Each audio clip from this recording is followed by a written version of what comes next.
de Hechos. Libro de Hechos, libro de los Hechos, el libro histórico escrito por Lucas, el libro de los Hechos. Por favor, abran sus Biblias en el capítulo 10, versículo 1. Capítulo 10, versículo 1. Aleluya. Y a su nombre, bendito sea la gloria del Señor.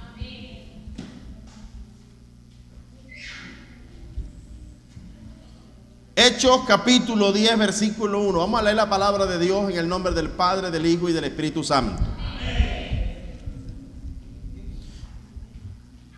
Había en Cesarea un hombre llamado Cornelio, centurión de la compañía llamada La Italiana, piadoso y temeroso de Dios con toda su casa, y que hacía muchas limosnas al pueblo y oraba a Dios siempre. Este vio claramente en una visión, como la hora novena del día, que un ángel de Dios entraba donde él estaba y le decía: Cornelio. Él, mirándolo fijamente y atemorizado, dijo: ¿qué es, Señor? Y le dijo: tus oraciones, tus limosnas han subido para memoria delante de Dios. Oremos al Señor. Padre y Señor nuestro que estás en los cielos, santificado sea tu maravilloso, glorioso nombre. Te pedimos, Padre eterno, en esta hora que nos llenes de tu gracia cada día más, de tu amor, de tu misericordia, y que nuestro corazón se amplíe, se ensanche, Dios mío, para que cada día más tu palabra encuentre profundidad y nos haga cada día más renacer de nuevo en tu bella y hermosa sabiduría. Todo esto te lo pedimos, Dios, bajo la gracia y el amor de tu Hijo eterno, Jesús de Nazaret, en el cual tenemos perdón y redención de toda culpa. Gracias, Espíritu Santo de Dios. Amén y amén. Gloria al Señor. Aplausos para Dios, amado.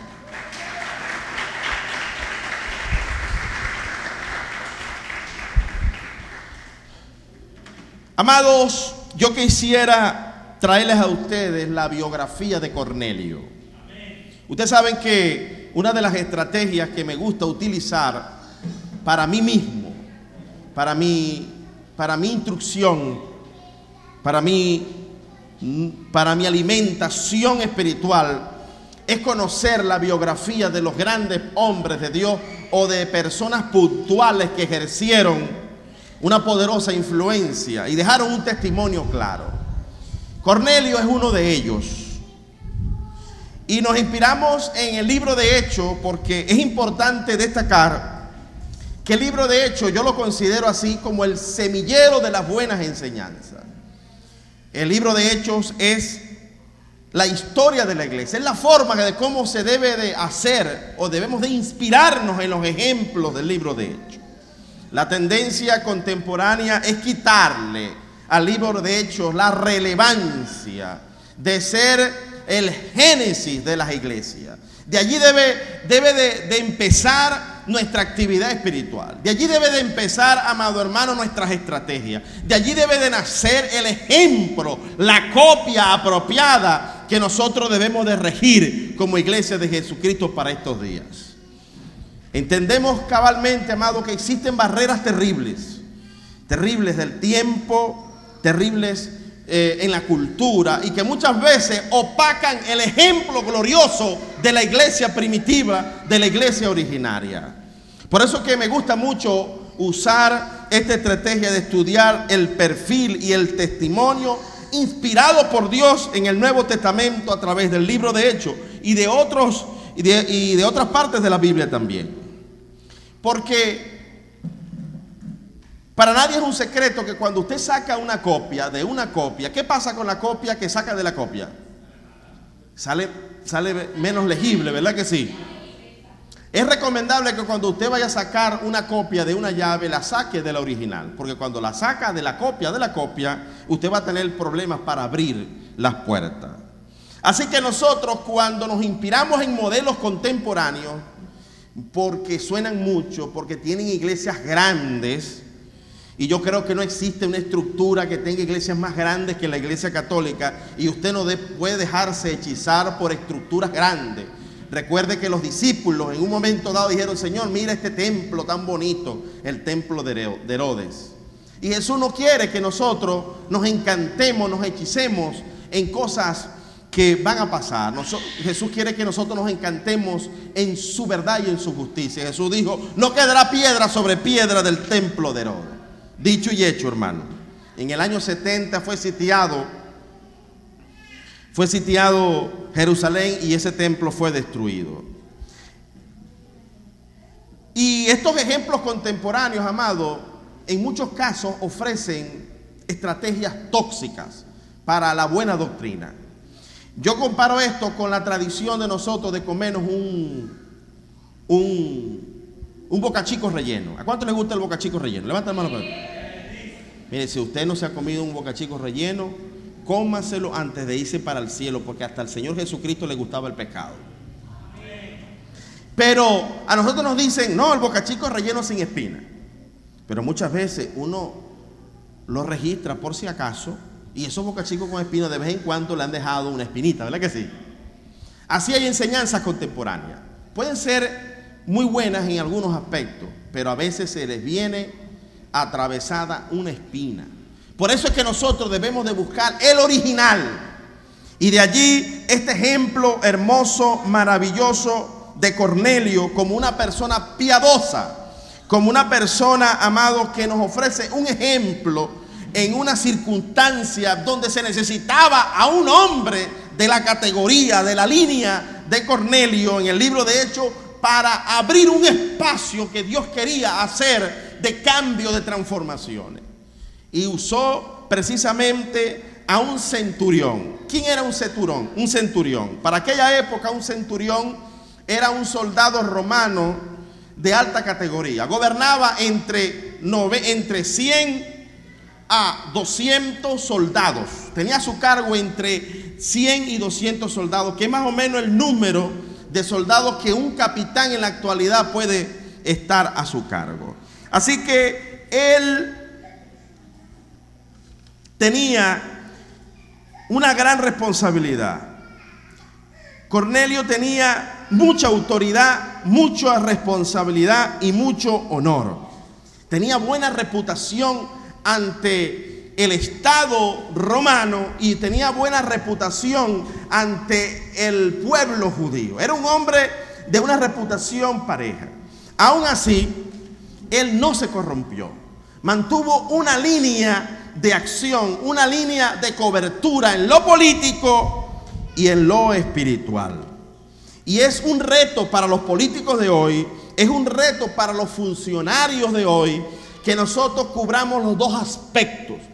Es mentira que la política corrompe, es mentira, porque vemos claramente que Cornelio, vemos claramente que el profeta Daniel vivieron bajo gobiernos impíos, bajo gobiernos mundanos, y ellos pudieron desarrollar un perfil apropiado, un perfil consagrado, un perfil justo ante un mundo lleno de maldad. Amén.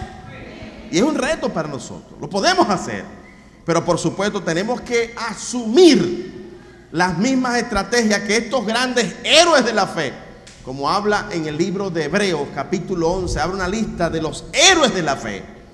Ahí están, hermanos. No son estos héroes contemporáneos de hoy que salen por la televisión, que tienen grandes iglesias y todo lo demás, y tienen un perfil, hermano, comprometido con una cultura mundanal actual, y no están comprometidos con la cultura divina que representa el ejemplo del libro de Hechos. Amén. Denle un aplauso al Señor, amados. Aleluya.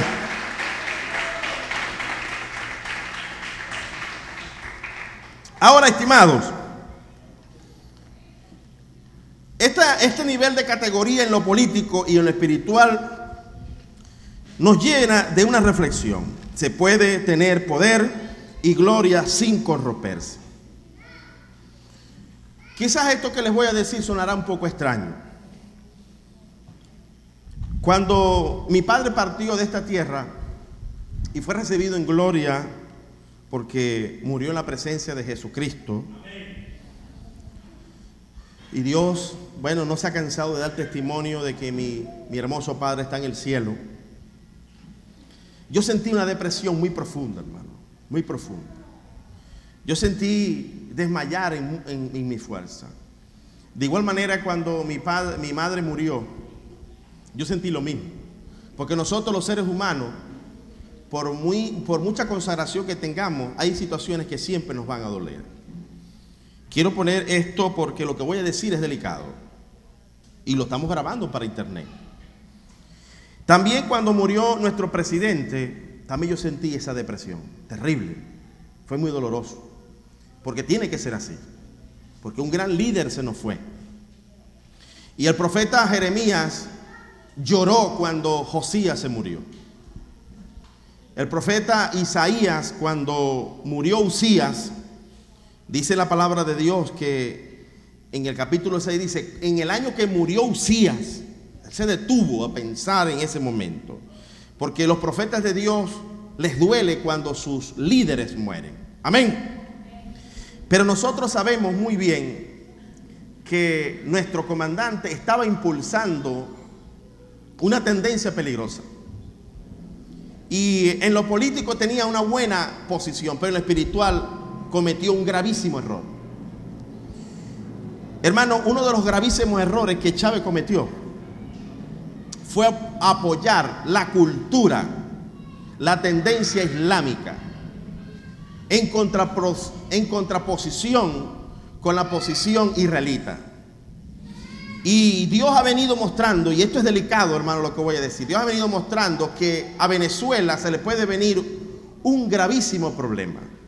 Porque si esa cultura islámica se instala acá, y es una cultura que persigue a los cristianos, y por allí un profeta tuvo una revelación, donde Venezuela llegaba un momento en que personas árabes, islamitas, perseguían con cuchillos en las manos a venezolanos y a cristianos. Cuando Chávez comete el gravísimo error de injuriar y de maldecir al Estado de Israel en contraposición con un Estado donde no nos da libertad, porque mire, ni Palestina, ni en Siria, ni en Pakistán, ni Afganistán y todo país donde el Islam está concentrado, hermano, nosotros podemos predicar. Ellos pueden venir acá, aquí en Maracaibo tienen una mezquita, ahí al lado de Macro, y ellos pueden vivir tranquilamente en medio de nosotros, y pueden predicar libremente lo que ellos creen del Islam. Pero es triste ver que ellos no nos dejan a nosotros predicar libremente. Si usted camina por Siria o camina por Afganistán con una Biblia en la mano, a los días usted parece, su cuerpecito aparece sin cabeza, se lo cortan. Y lo más triste del caso, que existe hoy por hoy un estado terrorista llamado ISIS, el Estado Islámico, y muchos líderes que supuestamente islámicos son pacíficos, no salen a la palestra a contradecirles y a decir, nosotros nos oponemos a ese terrorismo. Porque le tienen miedo. Y el silencio no es una complicidad de la maldad misma. Y esto es importante. Cornelio mostró dos cosas importantes. En lo político era excelente, pero en lo espiritual era mejor todavía. Y hay algo que él mantuvo en su testimonio, siendo romano, siendo gentil, mantuvo un temor y un respeto a Dios y al pueblo de Dios. Amén. Dice en el capítulo 10, versículo 1, que era hombre piadoso y temeroso de Dios. He dicho esto muchas veces. El temor a Dios tiene dos variables: confianza en sus promesas. ¿Cuántos creen que Dios cumple sus promesas? Levante la mano para ver. Amén. Es un irrespeto a Dios cuando usted no confía en las promesas de Dios. Es un irrespeto que usted diga, no, hombre, ¿para qué yo voy a hacer lo justo si como sea me va mal? Es un irrespeto. usted debe de tener confianza de que haciendo lo correcto a usted le va a ir mejor. Amén. Pero el temor a Dios es tenerle miedo a Dios en sus amenazas. Amén. Dios tiene advertencias. Usted tiene que creer lo que dice Hebreos. Advertencia al que peca deliberadamente. Usted debe de creer lo que dice Hebreos, que cuando los seres humanos o los cristianos apóstatan de la fe, dice la palabra de Dios que esa tierra está pronta a ser maldecida. Usted tiene que tener miedo de las advertencias que dice en Hebreo, cuando dice que debemos de cuidar la salvación con temor y temblor. Dice, ¿cómo escaparemos si descuidamos una salvación tan grande? Amén. Nosotros tenemos que manifestar siempre el temor reverente a Dios, confianza en las promesas, miedo a sus amenazas. Amén. Aplauso para el Rey de Reyes, hermano.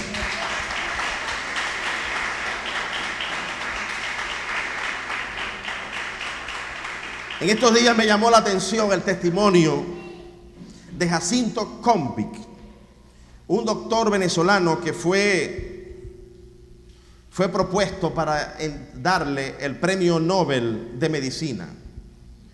A él se le atribuye haber avanzado en la cura de la lepra. A él se le atribuye el avance científico para la vacuna del cáncer del colon. Él en el 88 fue promovido para el premio Nobel de Medicina. Se lo ganó una mujer que también había dado avances en la ciencia con la vacuna de la malaria. Jacinto Combic dijo: no solamente debemos de creer en Dios, debemos de enseñar a las personas a creer en Dios. Y en ese mismo pensamiento dijo él que parte de su sabiduría era porque Dios excitaba sus pensamientos en la mente y en el corazón. Cuando una persona es temerosa de Dios, cuando una persona respeta a Dios y enseña a los demás a respetar a Dios, Dios lo llena de grandeza y de gran gloria. Amén. Dice de Cornelio que era un hombre piadoso. Allí en el capítulo 10, versículo 1. Cuando hablamos de piedad, hablamos de consagración. Piadoso es una persona que respeta los días de adoración y de alabanza al Señor. A mí me da mucha tristeza ver creyentes, hermanos, que por cualquier tontería faltan el domingo a la iglesia. Que por cualquier tontería dejan de asistir a los servicios que se programan. Hermanos, estamos actuando en consagración y dedicación a Dios para llevar el evangelio a las casas. Yo le decía a mi hermano Pedro y le decía a mi hermano Alberto que nosotros necesitamos los vallenateros en esos cultos. Necesitamos que en esos cultos los músicos estén con nosotros llevando la palabra. Y eso es piedad. Eso es consagración, amado. Somos piadosos, amado hermano, cuando le damos a Dios los votos, cuando nos entregamos en oración, cuando influimos sobre nuestra familia, cuando escuchamos música cristiana. Escuche bien, yo no estoy de acuerdo que ningún cristiano escuche música mundana. Ahí hay una influencia perversa, ahí hay una influencia satánica. Nosotros no tenemos necesidad de escuchar música ranchera de Antonio Aguilar. Nosotros no tenemos necesidad de escuchar música romántica de Marco Antonio Solís. No tenemos necesidad. Para eso existen cantantes cristianos que adoran, que alaban a nuestro Señor Jesucristo. Amén. Dale un aplauso al Señor.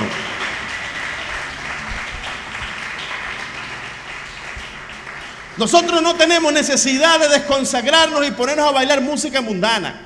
No tenemos necesidad de eso. Es una desconsagración, amado. No estoy de acuerdo que los cristianos bailen música mundana. No estoy de acuerdo y no voy a estar de acuerdo nunca. Amén. No tenemos necesidad de eso. Yo no sé si usted bailó ahorita aquí. Yo bailé con los vallenatos que cantó el hermano Pedro. Yo me sentí alegre. Me sentí contento y me puse a bailar y a brincar. Y yo sentí lo mismo que siento cuando en algunos casos bailé en el mundo, a diferencia que como no estoy bailando con una muchacha bonita, no siento nada raro. Me van a decir a mí que cuando las dos parejas se ponen a bailar no sienten atracción. Me van a decir a mí. Yo fui adolescente, hermano. Me encantaba bailar pegado. Me encantaba. Me encantaba bailar vallenatico, cachetico con cachetico. Me encantaba bailar merengue. Me encantaba bailar salsa. Todo eso lo bailaba. Eso no, porque para ese entonces no existía. Ni me gustaba. Usted sabe que a la edad de 17 años, gracias a que era un buen bailarín, modestamente, ¿usted sabe cuántas novias tenía? 5. Tenía 5, tenía más empate que una manguera de cerro. ¿Y por qué? Porque me ponía a bailar, hermano. Al principio no sentía nada, pero esa bailadita, cuerpo con cuerpo, respirando el mismo aliento, la cosita, ¿qué quiere usted que va a sentir? Eso es falta de consagración, amado. Nosotros como iglesia tenemos que vivir otro estilo de vida, consagrados al Señor, dedicados a la alabanza del Señor. Aquí están las muchachas bailando, adorando al Señor. ¿Para qué vamos a bailar en el mundo? Si en la iglesia hay actividades que adoran y alaban a Dios. El centurión Cornelio era un hombre piadoso, consagrado a Dios.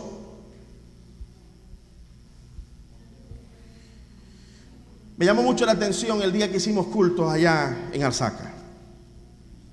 Un hombre que tiene un pensamiento profundo, progresista, Jorge Urdaneta, el dueño de Alsaca.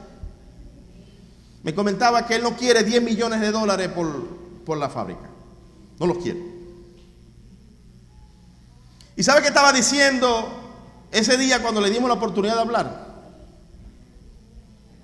Novelas, novelas. Dijo, no vea las novelas. El mismo nombre dice, novelas. Hermano, ese tiempo que usted pierde viendo novelas, conságraselo al Señor. Conságraselo a Dios. Ponga música cristiana, compre películas cristianas. Un hombre, hermano, que no pastorea, un hombre que solamente es empresario y él sabe que las novelas le quitan el tiempo a las personas para ser productivas. Y le hicimos un culto. Él no es cristiano evangélico, él no es cristiano. Él es un hombre creyente a Dios. Contó el testimonio que fue para una reunión de la Iglesia Católica. Nosotros le estamos haciendo servicio a su empresa, predicándole al Señor, porque Él quiere consagrar piadosamente su empresa. ¿Y cómo es posible que hay cristianos, hermanos, devotos que vienen a la iglesia y no saben que eso no es recomendable? ¿Usted sabe de dónde sale la costumbre de que le echen ron a San Benito? La costumbre de echarle ron a San Benito viene porque San Benito, aproximadamente en el año 400, él era un hombre muy devoto a Dios y él predicó en contra del alcohol y del licor. Y por burlarlo le echaban alcohol en la cara. Todavía la gente que no conoce a Dios cree y algunos actúan a favor de esa ofensa perpetua por la falta de piedad. Benito dijo, no anteponer nada ante Jesucristo. Amén. Nosotros los cristianos podemos promover las bebidas alcohólicas, hermano. Algunas personas me han acusado hace tiempo atrás de que yo promuevo eso. No, señor. Los borrachos no entrarán al reino de los cielos. Yo no promuevo que nadie beba ni alcohol, ni licor, ni vino, ni cerveza. Nada. Ahora, si alguna persona cree en un remedio a través de esa línea, yo soy respetuoso. Pablo le dijo a Timoteo, bebe un poquito de vino por causa de esta enfermedad. Pero no vaya a ser como algunas personas que se aplican una medicina en sobredosis. Amén. Si usted fue alcohólico, no use el alcohol para ese fin. Amén. Dice la palabra de Dios que Cornelio fue un hombre que fue escuchado por Dios y Dios envió un ángel porque sus oraciones y sus muchas ofrendas habían alcanzado al cielo. Era un hombre que bendecía al pueblo de Israel, bendecía al pueblo judío, bendecía al pueblo necesitado a través de la ofrenda. Era una persona entregada a los votos en la finanza. Yo no soy hombre que me gusta manipular a nadie, pero nosotros enseñamos que a Dios se le debe de honrar a través de la ofrenda y a través del diezmo. Cada quien debe tener responsabilidad de hacerlo voluntariamente. Cuenta la historia que en una oportunidad un rey quiso saber qué era más terrible, el tacaño o el envidioso. Y llamó a un tacaño y a un envidioso. Y los quiso probar para ver cuál de los dos era más terrible. Y le llegó a los dos y le hizo una pregunta. Yo quiero hacerles a ustedes un extraordinario regalo. Y lo que me pida el primero, al segundo yo se lo doy doble. Escuche bien. Lo que me pida el primero, el segundo yo se lo doy doble. Comenzaron tanto el tacaño como el envidioso. Vaya, hablamos primero. No, hablamos primero.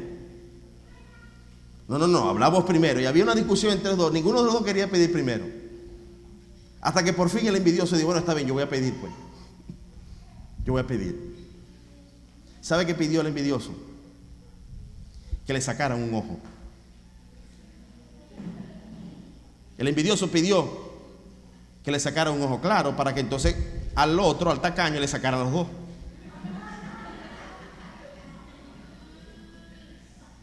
Un envidioso es terrible, pero un tacaño, hermano, va a recibir la doble porción de su tacañería. Hermano, comprométase con Dios. Las oraciones de Cornelio fueron escuchadas porque era un hombre devoto en oración y ayuda financiera. No espere que yo le diga, mira, aquella persona está necesitada. No, usted sabe. Siempre Dios le va a poner personas cercanas en que usted pueda ofrendarle. Yo no estoy diciendo que me ofrende a mí. No hay personas necesitadas en la iglesia.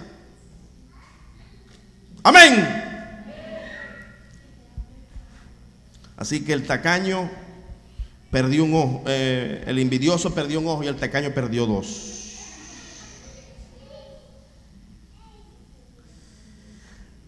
Muchos conocen la historia del Quaker, el campeón del colesterol. Yo creo que en Venezuela no ha habido una persona que, no existe una persona que no haya probado el Quaker. ¿Cuánto ha probado el Quaker aquí? Sabroso, ¿verdad que sí? A mí me encanta el Quaker. Si usted tiene problemas con los triglicéridos y los colesterol, beba Quaker, aunque no se consigue. Eso nació, hermano, de que un granjero en Estados Unidos, cuaquero, en Pensilvania, compró un molino arruinado y le dijo al Señor, si tú me bendices, yo voy a ofrendar para tu obra misionera. Yo voy a ofrendar para que tu evangelio se expanda por toda la tierra. Estamos hablando de los años 1600, 1700, hermano. Yo creo que no hay un país del mundo donde no haya llegado el Quaker. En Pensilvania, escuche bien, en Pensilvania es el estado donde se produce millones y millones de Biblias que se riegan por todo el mundo. Allí donde está, hermano, la fábrica de los Nuevos Testamentos Gedeones. De los Nuevos Testamentos Gedeones. Gracias a la generosidad de empresarios que decidieron sembrar con ofrendas y apoyar la obra misionera. Yo soy pastor gracias a un Nuevo Testamento, un Gedeón, que a la edad de 12 años llegó a mis manos. Y yo era profesante de la iglesia católica y a la edad de 12, 13 años leí el Nuevo Testamento y sin que ningún cristiano testigo de Jehová, ni que ningún cristiano evangélico de ninguna tendencia me predicara, cuando yo leí el Nuevo Testamento, yo dije: la Iglesia Católica está equivocada. No es que me dijeron que estaba equivocada, no, yo mismo me di cuenta que estaba equivocada a la edad de 12, 13 años. Después que mi maestra me enseñó a rezar a los 7, 8 años el Padre Nuestro todos los días, a los 12, 13 años, la generosidad de empresarios estadounidenses llevó consigo a que a mis manos llegara el Gedeón. Por eso que Dios le va a pedir cuenta a los tacaños. Amén. Cornelio fue un hombre obediente a la visión de Dios. Él tuvo una visión donde un ángel le habló y él inmediatamente tomó acciones y mandó a buscar a Pedro, que estaba en un lugar orando. Fue obediente a la visión, hermano. Estamos en un tiempo profético de visión. Estamos en un tiempo profético que Dios nos llama y nos define lo que nosotros queremos hacer. Dios te ha llamado a un ministerio, amado hermano. Amada hermana. Y si tú le hablas a Dios y le preguntas: Dios, ¿qué quieres que yo haga? Como hizo el apóstol Pablo, ¿qué quieres que yo haga, Señor? Dios te va a mostrar su visión, Dios te va a mostrar el llamado, Dios te va a mostrar lo que Él quiere que tú hagas.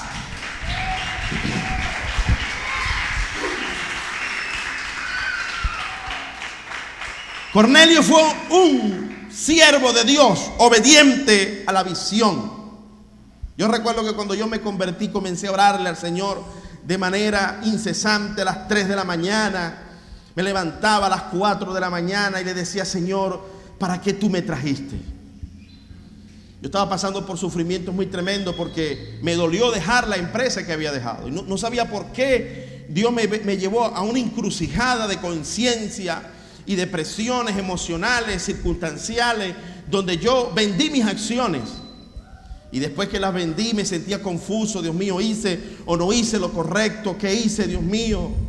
Porque comencé a pasar años de escasez y de dificultades económicas. Un día Dios me habló. Y después, a través de esa visión, otra visión me fue hablando y me fue mostrando qué es lo que Él quería que yo hiciera. Y estamos montados en esa visión, hermano. Créame que muchas de las cosas que algunos me critican y me dicen: este muchachito sí es porfiado, sigue con su estrategia, con su visión. Y usted no sabe por qué, porque esa visión la dio Dios. Y cuando Dios le muestra lo que tiene que hacer, usted tiene que ser persistente. Amén. Cornelio, ni corto ni perezoso, hermano, mandó a traer a Pedro de una vez. Hay el testimonio de un gran predicador, el hermano Anselmo lo llegó a conocer, John Austin. Él era bautista, era pastor de una iglesia de 1000 miembros. Los bautistas no creen, o algunos de ellos no creyeron, en la manifestación pentecostal del avivamiento venido de Inglaterra a través de la predicación de Juan Wesley y Jorge Whitfield. Ellos no creyeron no creen en ese movimiento. Algunos de ellos, otros sí. Y él recibió un llamado de Dios de creer en el poder del Espíritu Santo, en las manifestaciones de milagro, en el don de profecía, en el don de hablar en lengua. Y dejó la iglesia de 1000 miembros en la cual pastoreaba bautista y se fue a otro lugar y compró un granero viejo y se metió allí a alabar a Dios en la nueva perspectiva carismática del mover de los dones del Espíritu Santo. Resultado: después de 50 años, él empezó con 9 miembros. Tuvo muchos años con 200 miembros. Cuando él muere, dejó una iglesia de 25,000 miembros. Hoy la iglesia tiene 45,000 miembros. que es la iglesia que pastorea Joel Austin, Lakewood, la que pastoreaba Marcos Witt. Cuando Dios nos llama a obedecer una visión, amado hermano, tenemos que seguirla. Amén. Tenemos que obedecerla. Dios nos ha mandado a predicar públicamente por las casas. Dios nos ha mandado a predicar directamente a la familia, a ministrar a la familia, a llevar el mensaje de consuelo, mensaje de salvación en todos los lugares. Amén.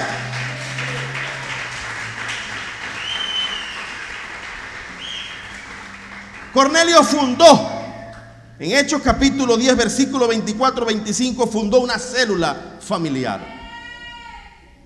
Fundó una célula familiar, hermano. Llevó a Pedro a donde estaba su familia. E invitó a los amigos, e invitó a los vecinos, e invitó a sus familiares, porque él y toda su casa le servían a Dios. Usted tiene que llevar, amado hermano, amada hermana, a su familia a la adoración a Dios. No importa que se burlen de usted. Usted tiene que ser un líder en su familia. Usted tiene que ser la persona que lleva el culto devocional a su familia. Amén. Yo felicito a nuestro hermano Kelvin. No vino hoy porque se está mudando.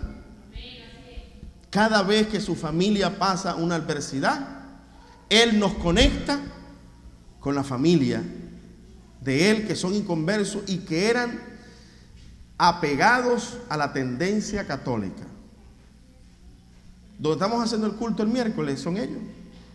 Y vi a una de sus tías que una oportunidad me dijo: esas son terriblemente católicas.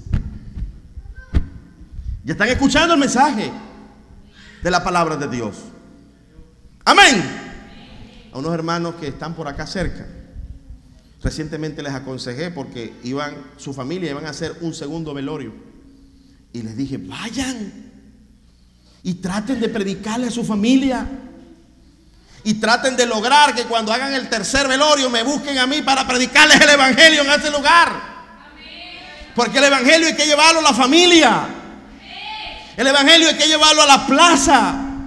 Hay que montar las células. Aquí hay creyentes que ya es tiempo que salgan de la carcasa y monten su célula familiar. ¿Hasta cuándo usted va a venir a buscar palabra de Dios? No, ya usted está viejo y maduro. Salga a predicar. Hay personas que están esperando: Señor, úsame. Señor, llámame. No, ya Dios te llamó hace rato. No se puede uno detener.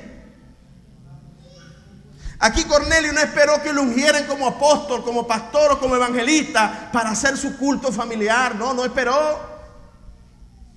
Cornelio era muy menospreciado por los judíos. Cornelio era menospreciado por la cultura sacerdotal de la época. No podemos apegarnos a estructuras, amado hermano, que impidan nuestra evolución y nuestro progreso. Juan Wesley, Charlie Wesley y Jorge Whitfield fueron despreciados por la iglesia anglicana. Esas estructuras, hermano, que no te dejan caminar. ¿Y qué pasó? ¿Qué hicieron ellos? Se fueron a predicar por las plazas. Ah, no me invitan a predicar para la iglesia. No importa. Voy a predicar por las plazas, por los caminos. Y en aquel entonces de 1800, hermano, había una hambruna, había una pestilencia. Yo me imagino que predicaban en todos los velorios, tanta gente que se moría de peste en ese entonces. Resultado: se produjo un avivamiento, hermano. El segundo avivamiento más grande de la historia. El primero de la iglesia primitiva y el segundo, el de Juan Wesley, Jorge Whitfield y Charles Wesley. Qué avivamiento tan terrible se produjo.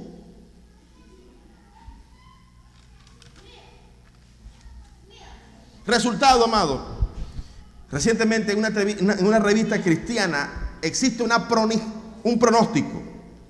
Para el año 2025, escuche bien, para el año 2025 se pronostica que va a existir 800 millones de evangélicos pentecostales.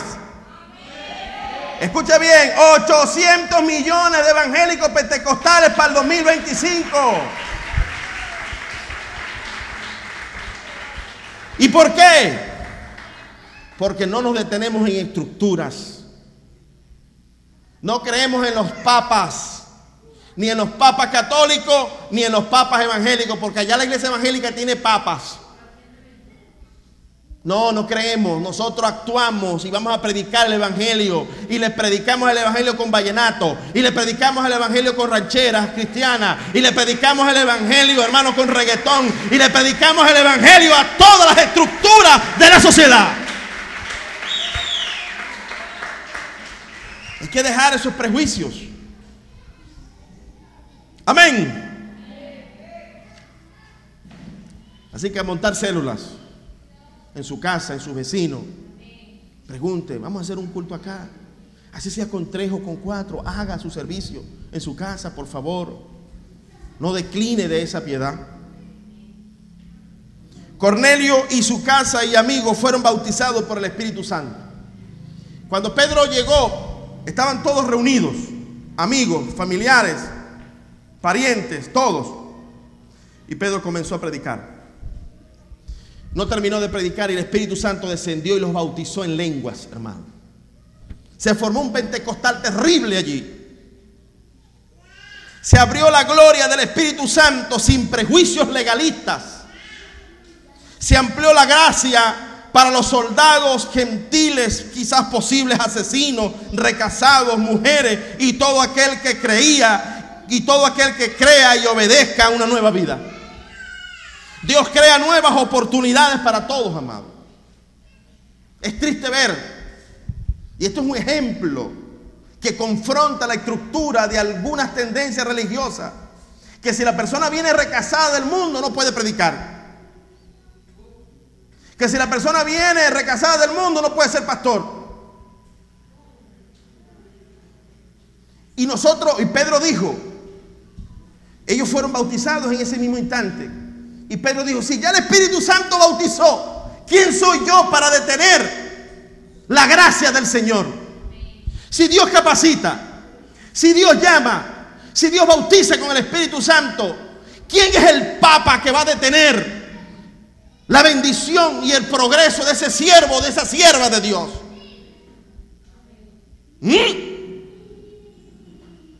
Y ese es el ejemplo que nos da Cornelio. No podemos pararnos en estructuras. Las estructuras religiosas envejecen y se convierten, en vez de ser los perseguidos, comienzan a ser los perseguidores. Cuando una iglesia comienza a perseguir, ha dejado de ser la iglesia gloriosa del libro de Hechos. Amén. Y el hermano que nos va a predicar, el hermano Celso, ya es un perseguido. Ya es un perseguido. Porque decidió abortar esa estructura legalista, papal. Y hay que llamarlos así, a ver si se arrepienten, hermano. Y vuelven otra vez a la senda antigua de la iglesia primitiva. En vez de perseguir, que sean los perseguidos. Amén.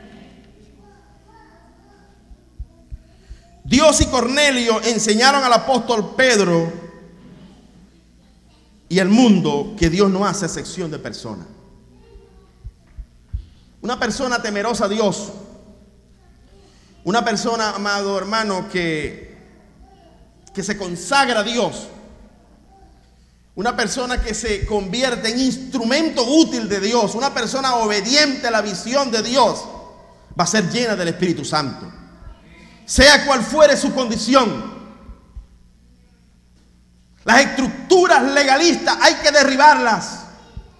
Allí Cornelio llegó a derribarle una estructura mental que estaba en Pedro. Pedro dijo, ahora comprendo, ahora entiendo que Dios no hace excepción de personas, que cuando Dios llama, capacita, que cuando Dios llama, llena del poder del Espíritu Santo. ¿Cómo yo voy a detener a una persona llena del Espíritu Santo que quiere predicar? Es triste y lamentable estructuras, hermano. A mí me encanta la Biblia MacArthur. Y la mayoría de sus enseñanzas son buenas.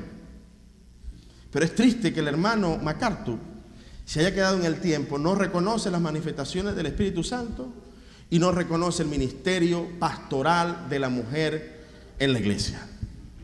Es triste. Es triste, es lamentable. Pero si el Espíritu Santo llama, si el Espíritu Santo capacita, y estamos en un momento de oscuridad, y dice, pastor, ¿estamos en un momento de oscuridad? Sí, como en el libro de los jueces. Usted está viendo pastores y apóstoles predicando públicamente por las casas. Usted los está viendo. ¿Verdad que no? Ya no quieren predicar, porque quieren andar con una corbata y un flu y predicar en un púlpito. Y ese no es el ministerio del Señor Jesucristo. ¿Dónde se tiró el Señor Jesucristo el sermón del monte? ¿A dónde?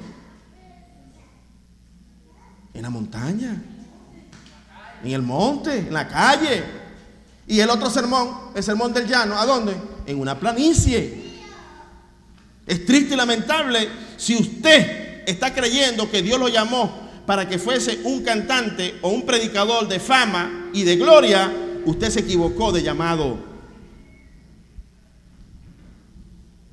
Por eso que me animo a decirles esto. Vamos a predicar públicamente por las casas. El talento de los vallenatos vamos a llevarlo a las casas. Los músicos, preocúpense porque sean instrumento útil en todos los lugares. Vamos a romper con viejas estructuras eclesiásticas. Vamos a romper con las estructuras litúrgicas. Vamos a romper con los viejos paradigmas. Cornelio es la figura que puso un fin al prejuicio judaico, al prejuicio legalista, y abrió nuevas oportunidades de la gracia, del amor, de la apertura, de nuevos moveres, amado hermano. Hoy por hoy existen muchas personas de una sola tendencia y creen que tienen la única verdad. No. Hay una multigracia que tenemos que explotarla. Hay una multigracia que tenemos que impulsarla. Hermano Franklin, hay que predicar. Hermano Anselmo, hay que predicar. Hermano Guaderbi, hay que predicar. Alberto, hay que predicar. Pedro, hay que predicar. Irelí, hay que predicar. Edwin Bravo, hay que pastorear. Hay que hacer la obra de Dios. Dubani, hay que predicar. Franklin, hay que predicar. Daniel Moisés, hay que predicar. Hermanita, hay que predicar. Hay que salir. Haga la obra de Dios a tiempo y afuera de tiempo. Es tiempo de salir a las calles.